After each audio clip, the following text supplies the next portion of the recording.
ওই লোকটা কেমন হইতে পারে অনেক অনেক এবং কি এই যে তার নিজের হাসপাতাল আছে তাহলে অবশ্যই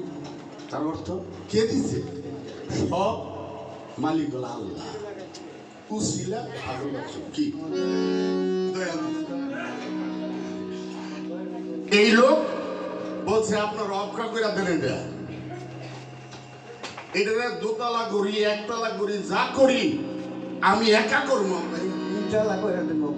আল্লাহ আল্লাহ আল্লাহ রক্ষা করে আমার আমালে দোয়া করবেন ইনশাআল্লাহ করে ছাড়ব কি পাগল বাচ্চাকে জায়গা জায়গা রুহানের সন্তান রাখে নাই আমরা এই এলাকার লোক আমরা চিনি না পাগল বাচ্চারা আমরা চিনি না পাগল বাচ্চা জায়গা দেব এই আমার বাইস্তার গানে একটু কষ্ট দিলাম জান বাবা আপনাদের